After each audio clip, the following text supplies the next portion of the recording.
kemampuan hidup. Ini yang ada dalam dunia. Dan semuanya ini dia tidak membuat kita membawa pertumbuhan yang baik dalam kehidupan kita. Dia tidak akan membawa satu terobosan dalam hidupmu. Dia tidak membawa satu kemenangan dalam kehidupan kita. Tapi dia akan mematikan hidupmu, membuat engkau tidak mengerti rencana Allah dalam kehidupan kita. Itu makanya kita tidak perlu mencari puji-pujian yang dari dunia. Itu makanya kita tidak perlu mencari penghormatan, pemuliaan dari dunia, saudaraku. Haleluya. Bahkan saudaraku, kalau kita lihat banyak orang yang terkenal, Bapak Ibu, betul tidak? Tapi pertanyaannya, apakah mereka merasa damai sejahtera? Tidak, saudara. Semakin terkenal Bapak Ibu, semakin kita tidak bisa tenang dalam kehidupan kita. Amin. Tetapi Tuhan mengajarkan kepada kita, biarlah hidupmu sederhana. Artinya baik.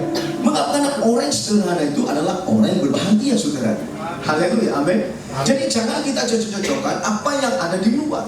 Kenapa? Karena yang ada di luar ini, saudara, hanya sementara, sifatnya sementara.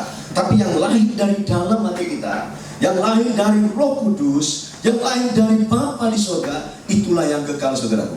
Maka untuk itu kita harus mencari yang kekal. Kita harus mencari yang sempurna, saudaraku, supaya kita dilayakkan oleh Tuhan. Untuk apa kita terkenal di atas muka bumi ini? Kalau suatu hari Tuhan berkata, aku tidak mengenal engkau pembuat kejahatan. Lalu kita berkata, waduh, saya sudah memuji Tuhan, saya sudah menyembah Tuhan, saya sudah memberikan persembahan saya. Wow, lalu saya sudah menolong orang susah, saya sudah datang kepada orang sakit, saudara. Tapi Tuhan berkata kepada kita, aku tidak mengenal engkau. Sakit gak? Mengapa? Karena gambaran yang kita pupuk dalam kehidupan kita, gambaran yang kita ambil bukan gambaran Bapa di surga. Gambaran yang kita ambil adalah gambaran dari dunia. Supaya apa? Supaya kita dipuji orang, supaya kita dihormati, supaya kita disanjung-sanjung. Supaya apa, saudaraku? Supaya kita didudukkan di paling depan, saudaraku, bagian yang terhormat, saudaraku. Haleluya. Tetapi saya mau sampaikan bahwa orang yang sederhana dalam Tuhan, saudaraku, dia sedang mencari kesempurnaan di dalam Kristus. Mencari keserupaan ini yang harus kita kejar dalam kehidupan kita, Bapak Ibu. Haleluya. Sebelum kita masuk dalam materi, saudaraku, saya duduk dan Tuhan memberikan saya satu ayat. Kita mau lihat dulu Kolose pasal 1 ayat 15. Mengapa, saudaraku? Karena ini bagian yang harus kita perhatikan dengan baik, saudara. Kolose pasal 1 mulai dari ayat 15, saudara. Kita baca, saudara, supaya nanti lebih memahami kita waktu kita masuk dalam materi kita, saudara. Nah, kita baca bersama-sama 2-3. Ia adalah gambar Allah yang tidak kelihatan, yang sulung, lebih utama dari segala yang diciptakan. Lanjut, karena di dalam dialah telah diciptakan segala sesuatu yang ada di surga dan yang ada di bumi, yang kelihatan dan yang tidak kelihatan, baik singgasana maupun kerajaan, baik pemerintah maupun penguasa. Segala sesuatu diciptakan oleh Dia dan untuk Dia. Ia ada terlebih dahulu dari segala sesuatu, dan segala sesuatu ada di dalam Dia. Katakan amin. Nah, menarik Bapak Ibu. Dia berkata kepada kita bahwa Dia adalah gambaran Allah. Dia di sini adalah Yesus Kristus. Dia adalah Kristus Yesus, saudaraku. Dia adalah gambaran Allah. Dikatakan bahwa baik yang kelihatan maupun yang tidak kelihatan, saudara. Amin. Jadi sesuatu yang tidak kelihatan, kalau kita bersama dengan Tuhan, Tuhan akan singkapkan kepada kita, Bapak Ibu. Maka kita akan mengerti siapa Tuhan yang sesungguhnya. Kita akan mengerti gambaran Allah yang sesungguhnya dalam kehidupan kita. Ini yang menjadi persoalannya. Kadang-kadang saudaraku? Kita menjadi malas untuk untuk terus mengejar Kristus dalam kehidupan kita. Tapi kita lebih mengejar dunia, saudara. Mengejar popularitas. Mengejar apa lagi, saudaraku? Mengejar pokoknya semua yang ada dalam dunia kita kejar, saudara. Dan Alkitab berkata bahwa semuanya itu adalah kesia-siaan. Tapi kalau kita kejar Tuhan dalam kehidupan kita, percaya Bapak Ibu, Tuhan akan bukakan rahasia kerajaannya dalam kehidupan Bapak Ibu saudara. Dan Dia akan menyingkapkan semua selubung yang menolak ketetapan Tuhan, peraturan Tuhan dalam kehidupan kita. Dan selubung ketika diangkat, saudaraku, dalam kehidupan kita, maka mulai kita mengerti siapa diri kita dan siapa Tuhan yang kita sembah. Katakan amin. Luar biasa. Next, saudaraku, kita masuk dalam materi kita, saudara. Nah, keserupaan di dalam Kristus, saudaraku, Nah, keserupaan di dalam Kristus adalah inti dari kehidupan. Perhatikan baik, karena dia berkata tadi dalam Kolose, ia adalah gambaran Allah yang tidak kelihatan, yang sulung, lebih utama dari segala yang diciptakan Tuhan. Artinya Bapak Ibu, keserupaan yang kita cari dalam Kristus inti dari kehidupan orang percaya. Makanya untuk itu jangan pernah malas untuk beribadah. Jangan pernah malas untuk bersekutu dengan Tuhan. Jangan pernah malas untuk berdoa. Jangan pernah malas untuk apa saudaraku? Untuk berbuat kebaikan, untuk melakukan kasih Tuhan dalam kehidupan kita. Amin. Mengapa? Karena inilah yang kekal saudara. Nah, hal inilah yang harus menjadi tujuan utama Tuhan bagi diri kita saudara. Pernah nggak bertanya sama Tuhan, Tuhan, apa yang kau kehendaki dalam kehidupan? Sering-sering menanyakan ini setiap hari. Kalau saya saudaraku bangun pagi, saya baca renungan firman Tuhan satu ayat saja, nggak usah satu pasal saudara, satu ayat saja. Baru kemudian Tuhan, apa yang kau mau dalam kehidupanku? Seringkali orang Kristen memilah-milah, perhatikan baik, hanya mau apa? Firman yang ada berkatnya, lalu kemudian dicocok-cocokkan dengan pergumulannya. Dengan baik-baik, kita harus bertobat saudara. Haleluya, amin. Semua firman Tuhan dari Kejadian sampai Wahyu adalah didikan Tuhan dalam kehidupan kita. Tujuannya apa? Untuk membawa kita ke dalam kehidupan yang Tuhan mau, bukan apa yang kita mau. Karena rencana hidup kita ada di tangannya Tuhan. Maka untuk itu jangan bila-bila itu firman. Nah, kalau firmannya berupa teguran, misalnya bertobat, ya kita harus bertobat. Tuhan, terima kasih buat firman-Mu pada pagi hari ini. Aku mau bertobat Tuhan. Perbaiki hidup kita. Karena Tuhan sayang kita saudara. Katakan amin. Amin. Jangan mau kejar terus berkat cocokkan saudara. Ini banyak terjadi saudara. Mungkin di tempat ini tidak ada. Kalau di gereja kami saudaraku, ya banyak sekali saudara. Hanya di sini tidak ada yang mengaku itu aja saudara. Haleluya. Ketika saudaraku saya mengerti apa yang dia maksudkan. Haleluya saudara. Nah ini dia saudara. Kenapa? Karena kalau sifatnya teguran, apa yang kita pikirkan? Ini bukan punya saya. Ini punya saudara saya. Ayat ini punya saudara saya. Nanti kalau saya ketemu sama dia, saya sampaikan ayat ini kepadanya. Padahal sebenarnya itu untuk kita saudara. Amin. Jadi jangan bilang firman Tuhan, jangan yang baik saja yang diterima saudara. Amin. Karena hal-hal yang membuat kita terkoreksi saudaraku. Dikoreksi supaya apa? Supaya borok-borok kita itu keluar semuanya. Amin. Amin. Tuhan tidak bisa bertata dalam kehidupan kita kalau masih ada borok di dalamnya saudara. Tadi waktu beribadah ada nggak yang tidak berkaca, bercermin? Ada nggak? Saya pikir semua kita bercermin, betul nggak? Betul ya? Nah, waktu kita bercermin saudara, kenapa kita harus bercermin? Supaya penampilan kita oke, kita maco, gagah dan sebagainya ya. Apalah bahasa gaul sekarang ini yang luar biasa, keren gitu ya, supaya keren gitu luar biasa gitu ya. Nah supaya nanti waktu selfie nanti, waduh luar biasa gitu. Keren saudara. Lalu kemudian waktu setelah bercermin, apa yang ada saudara dalam pikiran kita melihat sesuatu titik, betul nggak? Yang belum sempurna menurut kita saudara. Sama juga dengan Tuhan. Makanya Tuhan itu dikatakan seperti kaca bening. Nah luar biasa dalam Wahyu saudara. Jadi ketika kita datang bercermin saudaraku, waktu kita jauh, kadang-kadang jauh bercermin kan, lalu kemudian kita mendekat. Waktu mendekat saudaraku, kan kelihatan borok-boroknya saudaraku. Kelihatan bintik-bintiknya. Oh ini apa? Ini ada jerawat. Mau dilapis-lapis saja. Apalagi kalau perempuan saudaraku. Karena saya punya anak perempuan saudaraku. Waduh dia harus lama saudaraku. Dibikin lagi saudaraku. Luar biasa. Haleluya. Memang perempuan luar biasa. Haleluya. Haleluya. Berbahagialah yang merasa dirinya wanita. Puji Tuhan. Haleluya. Jadi saudaraku, nah semakin kita mendekat, semakin titiknya kita tahu saudara. Amin. Sama Tuhan juga sama. Semakin firman-Nya dekat dalam kehidupan kita, semakin terkoreksi kehidupan kita. Dan apa yang terjadi? Ketika terkoreksi dalam kehidupan kita saudaraku, maka kita akan memperbaikinya. Betul apa betul? Tapi kalau kita pilih-pilih firman saudaraku, yang kita baca yang enak-enak saja saudaraku. Haleluya. Lalu kemudian kalau ada teguran kepada kita saudaraku, lalu kemudian apa? Kita bilang, ini bukan punya saya, ini punya saudara saya. Lalu kemudian besok kita ketemu dengan saudara kita saudaraku, kita ngomong sama dia, firman Tuhan saya baca tadi malam begini. Padahal firman Tuhan yang kita baca itu bukan untuk saudara kita, untuk kita terlebih dahulu. Kalau kita sudah berubah, sudah diubahkan, maka firman itu akan masuk kepada saudara kita, mengubahkan saudara kita saudara. Perhatikan baik-baik. Kita tidak bisa mengubah diri kita sendiri saudara. tanpa kekuatan bantuan daripada Roh Kudus. Makanya banyak orang Kristen tidak memahami firman karena ada selubung yang menekan. Ada selubung. Selubung itu berupa apa, saudara?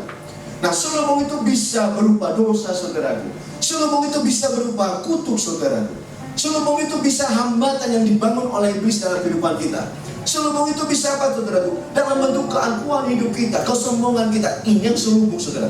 Sehingga firman itu tidak bisa tumbuh, saudara. Haleluya. Tidak bisa mengoreksi kehidupan kita, tidak bisa berkarya dalam kehidupan kita. Tetapi kalau selubung kata Tuhan diangkat daripada kita, maka firman itu akan menerangi seluruh kehidupan kita. Maka teranglah mata hatimu dan engkau bisa melihat wujud Tuhan yang sesungguhnya dalam kehidupan kita dan keberadaan kehidupan kita. Katakan amin.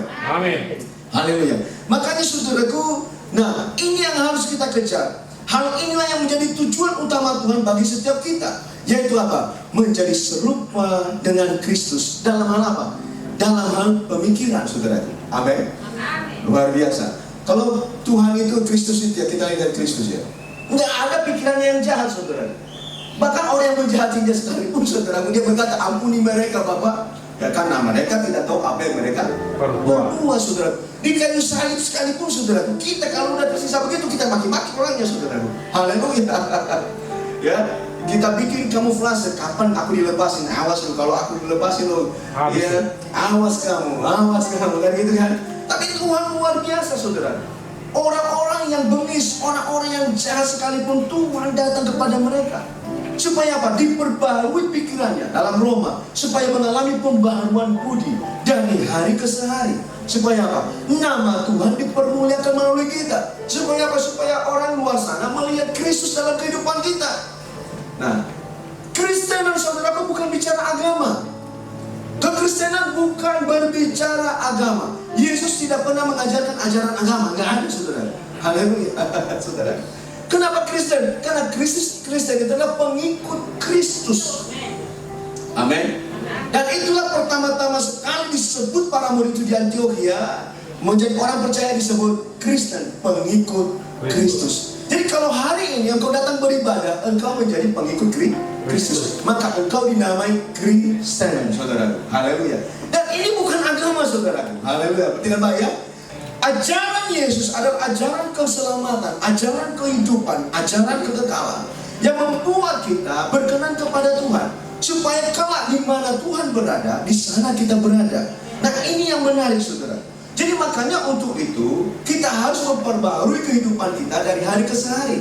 Kita perbaharui pikiran kita perbaharui karakter kita perbaharui perbuatan kita, saudara. Nah, mengapa? Karena di dalam Dialah telah diciptakan segala sesuatu yang ada di surga dan yang ada di bumi, yang kelihatan dan yang tidak kelihatan, baik singgasana maupun kerajaan, baik pemerintah maupun penguasa. Segala sesuatu diciptakan oleh Dia dan untuk Dia. Jadi singkat katanya, saudaraku, apapun yang kita lakukan, apapun hal yang kita peroleh, mungkin hari ini, mungkin besok lusa, saudara diberkati dalam bisnis dengan omset yang luar biasa, jadikan itu menjadi kemuliaan untuk Tuhan. Amin. Dan jangan tinggalkan persekutuanmu dengan Tuhan. Amin, saudaraku. Haleluya. Nah, seringkali yang terjadi adalah waktu kita belum diberkati oleh Tuhan, kita mencari Tuhan dengan sungguh-sungguh. Doa fajar, ayo. Bahkan kita inisiatif telepon gembala. Pak Gembala, hari ini ada di rumah nggak? Ada. Bagaimana kalau kita pergi pelayanan? Inisiatif dari mana? Dari orang tadi, karena belum mengalir berkat. Haleluya. Luar biasa, saudara. Di tempat kami banyak sekali. Di sini tidak ada. Cuma di semua anak kerajaan. Haleluya. Beri tepuk tangan untuk banyak sekali. Haleluya. Luar biasa. Bapak Gembala, Bapak Pendeta, doakan ini bisnis supaya lancar gitu ya. Bapak Pendeta, saya mau buat lagi bisnis yang baru. Wah, luar biasa, diberkati Tuhan. Amin. Begitu diberkati Tuhan, saudara, lama-lama orang yang hilang, saudara. Sayur nara. Haleluya. Haleluya. Di telepon, sekarang bukan lagi dia telepon gembala. Tadinya dia yang inisiatif menelepon ke gembala. Sekarang gembala telepon, kamu di mana? Sorry Pak Pendeta, izin, nggak bisa ibadah hari ini, saya di puncak lagi rapat gitu ya. Haleluya. Ini ada dinas gitu ya, lagi ini ketemu ini bisnis. Waduh, luar biasa. Lama-lama terhilang, saudara. Kapan dia mau balik? Setelah dia mengalami luka-luka batin, saudara. Gembala akan berdoa, tunggu waktunya ya. Haleluya. Nah, inilah kehidupan kita, saudaraku. Makanya penting kita, saudaraku, sebagai anak Tuhan perlu memahami kehidupan Kristus. Nah, hidup dalam keserupaan dengan Kristus harus menjadi dambaan kita sebagai orang percaya. Tahu dambaan? Kesukaan, kecintaan kita, kerinduan kita, kita dambakan. Saya mau mengalami keserupaan dengan Kristus dalam hal pikiran, dalam hal karakter, dalam hal perbuatan baik, saudara. Jadi terus apa? Menjadi gaya hidup kita. Kita akan terus berdoa kepada Tuhan setiap harinya, saudara, supaya kita dapat meneladani karakter, sikap, dan perbuatan Kristus dalam kehidupan kita setiap hari. Kita tidak akan menyia-nyiakan kehidupan kita setiap hari, baik dalam pekerjaan kita, dalam bisnis kita, dalam usaha kita, dalam keluarga kita. Semuanya mengarah kepada Kristus. Wow, luar biasa. Ingat, kata kunci kita adalah kesederhanaan, saudara. Haleluya. Mengapa? Karena kalau mau terkenal, saudara, nggak bisa tenang hidup kita, diganggu terus. Tapi kalau sederhana, enak nggak? Enak, luar biasa. Haleluya. Nah, masih ingat nggak cicak? Siapa yang nggak mengenal cicak, binatang cicak? Ada nggak yang nggak mengenal cicak? Angkat tangannya. Haleluya. Kalau kita lihat cicak, saudaraku, betapa susahnya cicak. Makanannya apa? Nyamuk. Nyamuk itu jalan atau terbang? Susah nggak cicaknya? Susah. Pernah nggak mikirin ini? Saya waktu saya mikirin itu Mazmur pasal 23, ya kan? Saya ingat cicak, saudaraku. Bayangin cicak yang jalan, makanannya nyamuk yang terbang. Tapi pernah nggak lihat cicak kelaparan? Ada nggak? Enggak, saudaraku. Jadi artinya makanan yang susah, nyamuk terbang, saudaraku. Cicaknya cuma jalan, saudaraku. Cicak tidak bisa melompat. Betul? Betul, saudara ya? Cicak itu tidak bisa melompat, saudaraku. Luar biasa. Dia hanya jalannya pelan, saudaraku. Tapi dicukupkan oleh Tuhan. Makanannya tercukupi, saudaraku. Makanannya yang terbang, saudara. Jadi berlawanan dengan kodrat, saudaraku, dunia ini, saudara. Luar biasa. Buat saya perhatikan, berarti Bapa di surga sedemikian kepada kita, saudara. Katakan amin. Yang percaya katakan amin. Yang mengerti katakan amin. Amin. Katakan sebelahmu, kamu lebih dari cicak. Kamu lebih dari cicak. Haleluya. Amin. Kalau kita, saudaraku, kita bisa mengejar yang terbang sekalipun kita kejar, saudara. Bahkan yang ada dalam tanah sekalipun kita bisa kejar dia, saudaraku. Amin. Tapi coba cicak, saudaraku. Saya menemukan yang betul juga ya. Luar biasa. Nah, bagaimana, apa yang terjadi dalam cicak itu? Dia melatih kesabaran. Dia sabar menunggu. Karena tidak setiap hari ada yang nyamuk yang tiba-tiba tuh diam. Ada yang nyamuk yang diam. Terbang-terbang terus, saudaraku. Bayangin, saudara. Jadi tepat pada waktunya makanan cicak itu dicukupkan, saudara. Jadi artinya ini, cicak ada di situ, tiba-tiba nyamuk terbang di situ, saudaraku. Haleluya. Katakan amin. Amin. Luar biasa, saudaraku. Nah, kemarin itu saya renungkan, betul juga ya Tuhan. Engkau Tuhan yang hebat. Sampai saya berlutut dari Tuhan, terima kasih. Aku dibukakan rahasia baru, seperti cicak, saudara. Makanannya apa? Nyamuk yang terbang. Bertolak belakang dengan apa? Dengan keadaan si cicak. Kecuali kalau cicak ini terbang-terbang juga, saudara. Kalau dia terbang-terbang ya pada saja gitu ya. Nyamuk terbang dia akan lompat kan gitu kan. Ini enggak, dia santai gitu ya, luar biasa, saudara. Nah, kita juga di dalam Tuhan sama, saudara. Karena berkat Tuhan itu tidak terburu-buru, saudara. Intinya kalau kita mencari keserupaan dengan Kristus, saudara, mengejar Tuhan dalam kehidupan kita, mengidolakan Dia dalam kehidupan kita, maka kita akan melihat bagaimana Tuhan berkarya, saudara. Amin. Artinya Tuhan berkata kepada kita, anakku, udahlah, jangan gerasa gerusu, nggak usah promosi-promosi deh. Ya, aku yang mempromosikan engkau. Katakan amin. Amin. Haleluya. Maka pada waktunya nanti yang sebelah ini bisa terbongkar. Katakan amin. Amin. Haleluya, saudara. Gereja akan mengembang ke kiri dan ke kanan, saudara. Amin. Dan itu bisa terjadi karena apa, saudara? Karena doa Bapak Ibu saudara. Amin. Haleluya. Ada nggak saudara berdoa bagi gereja ini, saudara? Ada. Luar biasa. Dan sebentar lagi lihat, saudara, engkau akan melihat mengembang ke kiri dan ke kanan, saudara. Haleluya. Nah, jadi karakter Kristus ini, saudara, harus melekat dalam kehidupan kita, dalam pekerjaan kita, saudara. Enggak usah takut kalau mungkin situasi bisnis kita masih biasa-biasa saja. Amin. Ingat filosofi cicak, saudara. Ingat cicak, saudara. Aku percaya Tuhan pasti cukupkan. Amin. Haleluya. Karena sejauh ini belum saya lihat cicak tiba-tiba terkapar, saudara. Karena karena dia kekurangan makanan. Haleluya, saudaraku. Semua cicak yang kita lihat gemuk sehat, saudaraku. Bahkan dia di mana-mana dia ada, saudaraku. Di istana raja dia ada, saudaraku. Haleluya, luar biasa. Nah, tujuannya apa, saudaraku? Supaya kita dapat mengalami transformasi batiniah melalui karya Roh Kudus, sehingga kita dapat menyerupai Kristus di dalam kasih kita, di dalam kerendahan hati, di dalam ketaatan, di dalam kesucian, di dalam kemurnian, di dalam kesalehan dan kekudusan hidup dalam segala keadaan. Bukan saja pada waktu kita diberkati oleh Tuhan, pada waktu baik-baik saja. Jadi pada waktu tidak baik-baik saja, saudaraku, Tuhan juga sedang bekerja dalam kehidupan kita. Tuhan juga sedang melakukan sesuatu dalam kehidupan kita. Amin. Saya mau bersaksi, saudaraku. Baru-baru ini mama mertua saya kan dipanggil pulang ke rumah Tuhan. Umurnya 86 tahun 10 bulan. Luar biasa. Amin. Sampai saya lihat umurnya, waduh, keren banget ini umurnya gitu. Lalu apa yang terjadi, saudaraku? Karena kami di Tangerang, maka mama mertua saya ada di rumah anaknya yang di Bekasi. Jadi, tahu apa? Suatu hari kami datang. Nah, istri saya berdoa buat mamanya kan. Doanya apa? Tuhan, biarlah semuanya jadilah kehendak-Mu atas mamaku, supaya dia cepat-cepat masuk dalam kerjaan surga. Jangan lama-lama di atas muka bumi ini, karena tersiksa hidupnya kan gitu ya. Jadi lalu kemudian doa itu disalahgunakan. Nah, menurut saudaranya yang lain, kenapa kamu tidak sayang orang tua? Kamu supaya orang tua supaya cepat-cepat pulang. Terus apa yang terjadi? Istri saya kan tertuduh kasihan gitu ya. Nah, saya bilang nggak usah takut, ngapain takut gitu. Enggak, kenapa bisa begitu? Jadi artinya tidak sesuai dengan fakta. Kalau begitu mengapa disuruh dia berdoa?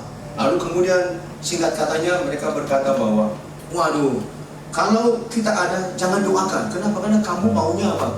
Maunya cepat-cepat pulang, kamu tidak mau merawat. Kenapa? Karena kerinduan mereka supaya istri saya ada di tengah-tengah mereka. Artinya liburan 3 hari, 4 hari gitu ya, ngurus orang tua kan gitu ya. Baru dibilang ini berbakti dengan orang tua gitu ya.